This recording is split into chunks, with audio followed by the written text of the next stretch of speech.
Elks Neck State Park was about an hour and a half drive from our house, or at least it should have been. This is a spot we've wanted to visit for a while because of its unique location. It's on a peninsula at the northern end of the Chesapeake Bay. Now, this also means that the roads going into the park are really narrow and windy and dark. The signs weren't lit up, and we ended up driving right past the sign for the campground, and especially since we were pulling the Scamp, there was nowhere that we could turn around, so we had to go all the way to the other end of the park to make a U-turn and come back.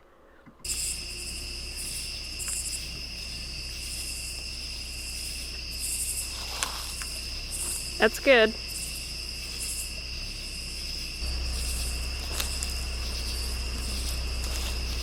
Yeah, that's really good.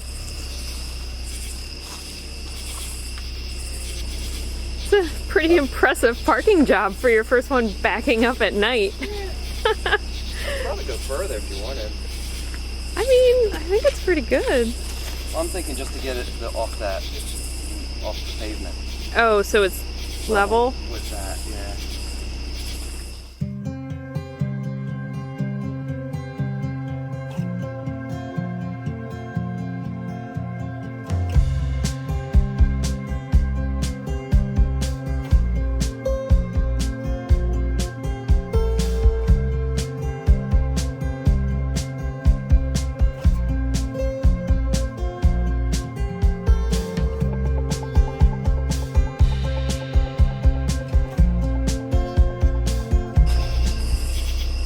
Yeah, it wouldn't hurt. That is so funny. I'm gonna go slow, make sure this gets on there. Just tell you to stop when the wheel's on it? Yeah. Can I have the flashlight? Yep. Where's your headlamp? Oh, it's in my bag. I'm gonna get it. Do this for now. It was definitely a bit of a challenge setting up the Scamp for the first time here. It was dark, and we had all this new equipment that we hadn't used before, and we just didn't have a routine down yet of who was responsible for doing what and how, but that came along later in the trip. We got the RV all set up and leveled, so it wasn't too bad.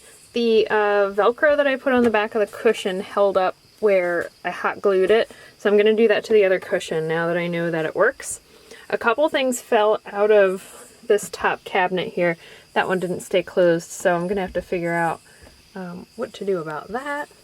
But I'm excited because my Velcro with the soap and salt and pepper and oil and everything did great. So that stuff all stayed in place. And the bananas in the sink, they did pretty well. So yeah, all in all, it's not too much of a mess in here, which is awesome. I think we got a good setup. All the stuff stayed on the hooks, which was great. So yeah, Patrick just went to get some water and we're all settled in here. But I have to say, setting up at night, it's like the equivalent of trying to put a tent together at night. It's always more challenging when you can't see, but headlamps and flashlight were a big help.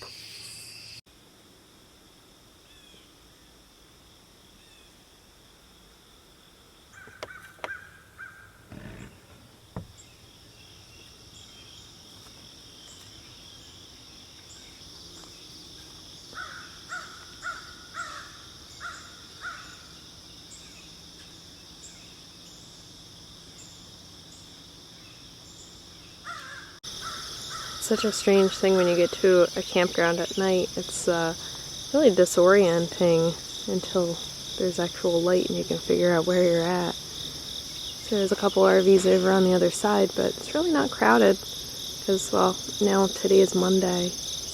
There's the shower house over there right now. Patrick is getting a shower. But these roads last night were challenging in the dark. For our first time coming into a park with the RV. It was very interesting. I can't remember if I picked this spot on purpose, but it's right by the water, and it's pretty good. Our closest neighbor is back there behind those trees.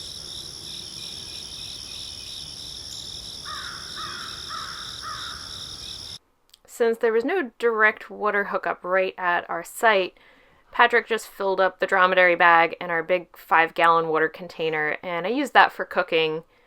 We didn't quite feel comfortable yet filling up the tanks and doing all that because we had never done that before. So this was kind of more in our comfort zone, like our old camping skills. I figured out that the cover that usually sits over the stove is really helpful for creating some extra workable counter space. I just flip it over and put it onto the bed right next to the stove so I can organize things. And it also works perfectly as a tray to bring things outside. We really prefer to eat most of our meals outside as long as the weather is cooperative with that.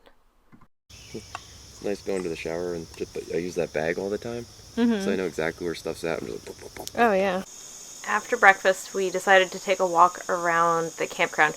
We were really curious about some of the other areas in this park because we had originally booked a rustic cabin and then canceled that because we heard that the mini cabins were newer and nicer. But then when we ended up buying the Scamp, we canceled that and switched it to an RV site. She said a tornado came here last year. I can't imagine if one of these fell. Oh God, you'd hear that. If you want. See what the inside looks like. Huh?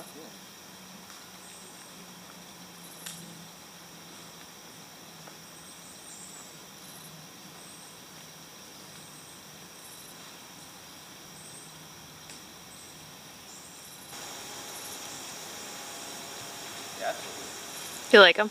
Yeah. Yeah. Next time.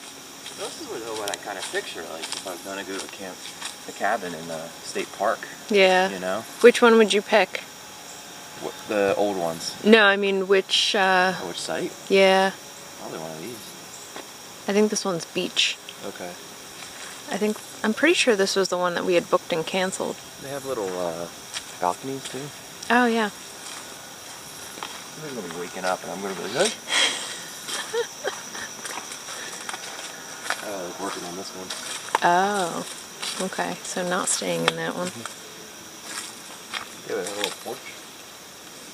Oh look, there's steps to go to the water. Yeah. That's really neat. Absolutely. Bring your kayaks and... Oh my gosh. We gotta figure out how to put the kayaks on the Jeep. Yeah. And then we can do this next year. That would be awesome. For a weekend trip, you just blast out. Yeah. Take the kayaks and...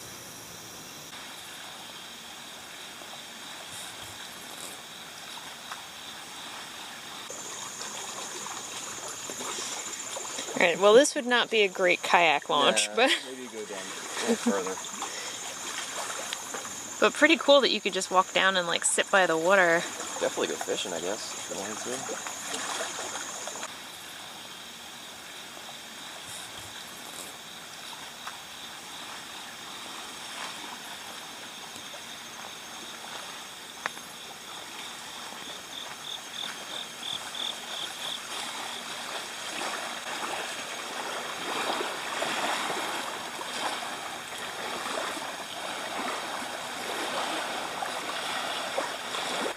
Just down the hill from the rustic cabins, there's this perfect beach area. This would definitely be a good spot to put kayaks in and do a little exploring on the Chesapeake. But if we were closer to this spot, I could definitely see us sitting out here every morning and having coffee.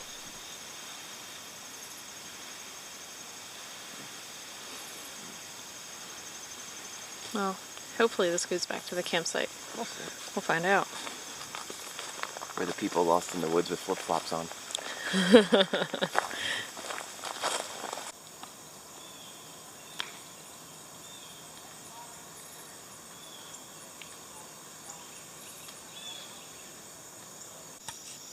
This was the cabin that we had booked, the mini cabin, and then I canceled it because we got the Scamp.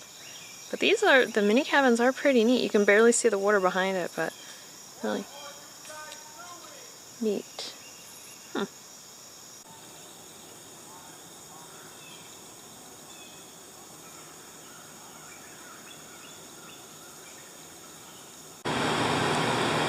bathrooms here are absolutely spotless. And this is the bathroom for the mini cabin, but the other one is pretty much the same, a little bit bigger. Awesome shower. Really, really good shower pressure. They have handicap accessible shower.